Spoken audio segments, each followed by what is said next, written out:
এই বোর্ডের সবাইকে অবশ্যই পদত্যাগ করতে হবে একই প্রক্রিয়ায়। অর্থাৎ দাবি 1, দফা 1, সব পরিচালকদের পদত্যাগ। ওনারা একযোগে পদত্যাগ করলেই হয়।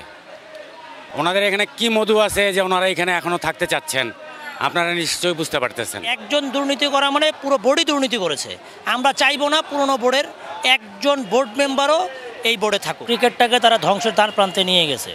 তা আমাদের দাবি হচ্ছে যে আমাদের এখানে যারা মানে নির্ভেজাল ক্রিকেট সংগঠক আছে, প্লেয়ার আছে, তাদেরকে আপনারা ক্রিকেটের এই বোর্ডে এনে বসান। এই বোর্ডের থেকে যেন কোনো একজন বোর্ড মেম্বারও যেন না থাকে। কারণ একজনকে আপনি ওইখানে আপনার এই বোর্ডে রাখা মিনস হচ্ছে কি আপনি পুরনো স্বৈরাচারী বোর্ড যেটাকে বলে, আর যে দুর্নীতিবাজ বোর্ড ওই বোর্ডকে আপনি প্রাধান্য দিয়ে দেওয়া হলো, সেইটাকে আপনি কিন্তু মানে আপনি হালাল করে দিলেন। কারণ তারা ওই একজন দুর্নীতি করা মানে পুরো বোর্ডই দুর্নীতি করেছে। আমরা চাইবো না পুরনো বোর্ডের একজন বোর্ড মেম্বারও এই বোর্ডে থাকুক। নতুন করে যেহেতু এই নতুন সরকার আসছে, আমাদের এই এত কষ্টের আন্দোলনের ফসল এই বর্তমান সরকার, আমরা এই সরকারের কাছে চাইবো যেন একদম নতুন করে সব কিছু তৈরি করে এবং পুরোপুরি একদম মানে ফ্রেশ ফেস নিয়ে এসে আমাদের এই ক্রিকেটটাকে এগিয়ে নিয়ে যায়। ক্রিকেটকে ধ্বংসের দ্বারপ্রান্তে নিয়ে গেছে ওনারা। এখন খেলা বলে কোনো জিনিস নাই বাংলাদেশে।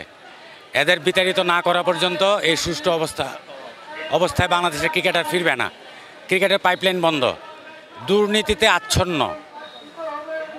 তো ওনাদের এই জিনিসগুলো দেখতে হবে। ক্রিকেট বোর্ডের কাউকে এখানে রেখে, বর্তমান কমিটিতে কাউকে এখানে রেখে এই দুর্নীতিবাজদের বিরুদ্ধে তদন্ত করা সম্ভব নয়। নতুন যারা আসে, যে কেউ আসুক, আমরা স্বাগত জানাবো। স্পোর্টসের লোক থাকুক, যে কেউ আসুক, ক্লিন হার্টেড লোকজন, সাদা মনের লোকজন থাকবে এখানে, যাদের দুর্নীতির সাথে তারা ইনভলভ থাকবে না। আমরা জানি কারা কারা আছেন এখানে, আপনারাও জানেন সংগঠকবৃন্দ কারা আছে, কারা ওদের জন্য একটা কর্পোরেট হাউসের কর্মচারীদের দিয়ে বাংলাদেশ ক্রিকেট বোর্ড পরিচালিত হইতো। কেন ইমাজিন অন্য কোনো ফেডারেশন আছে এগুলা? স্পোর্টসের কোনো লোক নেই।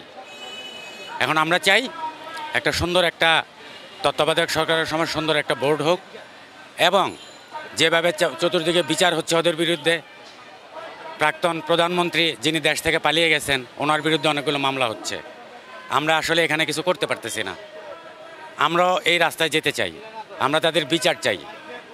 এবং যখন এই কমিটিটা থাকবে না, এই কমিটির কেউ এখানে থাকতে পারবে না, আমরা আমাদের রাস্তাটা পরিষ্কার হবে, আমরা আমাদের মতো কথা বলবো। না আসলে এখন এই ব্যাপারে কোনো আমাদের মন্তব্য নাই, ঠিক আছে। ওর এখনও ক্রিকেটকে অনেক কিছু দেওয়ার আছে। ও স্টিল ওয়ানডে থেকে সে এখনও রিটায়ারমেন্টে যায় নাই। হ্যাঁ, এখন যদি রিটায়ারমেন্টে সে চলে যায় তারপরে সে হয়তো বা ভাবনা করতে পারে, তার আগে কিছু না। হ্যাঁ, এবং সে এখন আমরা তাকে প্লেয়ার হিসেবেই দেখতে চাই। আমি বলি তামিম সম্পর্কে আমরা কিছু বলবো না, because he is a player, তাই না? সে কারেন্ট প্লেয়ার, সে আমার টিমের রেজিস্টার প্লেয়ার এবছর মাউন্টেনের জন্য।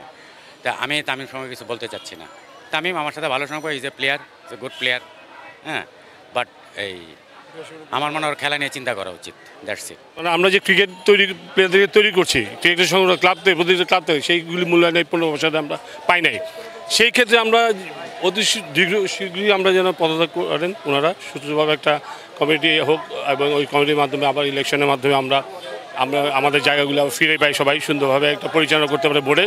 সেই ক্ষেত্রে সব প্লেয়ারে যেন সুষ্ঠুভাবে খেলাধুলার সাথে আবার জড়িত হতে পারে, সেটাই আমাদের দাবি। Thank you.